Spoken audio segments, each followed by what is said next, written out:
स्वागत है दोस्तों तारा रानी की कथा पार्ट 3 में। तो दोस्तों रुक्मन और तारा रानी का जन्म राजा स्पर्श के घर में हुआ। राजा स्पर्श बहुत खुश हुए, परंतु पहली पुत्री यानी तारा रानी के जन्म के बाद रुक्मन का जन्म होता है। तब राजा स्पर्श ने अपने दूसरी पुत्री का त्याग करके उसे टोकरी में रखकर पानी में बहा दिया और बहुत भारी मन से महल वापस आ गए। तभी नदी के दूसरी ओर एक व्यक्ति ने देखा कि एक बच्ची इस टोकरी में है। वह बड़ा खुश होता है क्योंकि उस व्यक्ति के पास कोई संतान नहीं थी।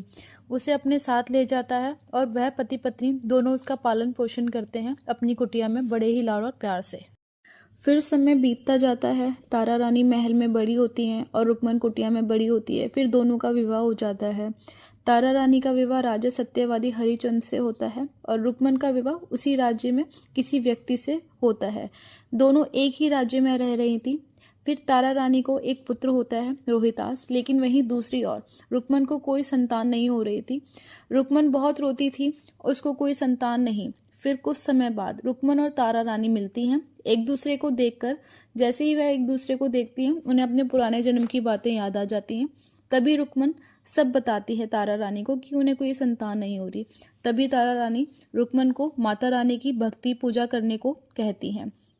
तभी रुक्मन कहती है कि यदि उसे संतान का सुख मिलता है तो वह माता रानी का जगराता करेगी। फिर कुछ समय बाद रुक्मन को भी पुत्र होता है। रुक्मन बहुत प्रसन्न हो जाती है, खुश हो जाती है। उसका परिवार पूरा हो जाता है। उसके परिवार वाले भी बहुत प्रसन्न हो जाते हैं। फिर रुक्मन ने जगराता रखवाया, परंतु निर्धन होने के कारण कोई भी पंडित जगराता नहीं करना चाहता था। परंतु एक पंडित जी ने उसकी भक्ति देखकर उसके घर आने के लिए हाँ कर दिया।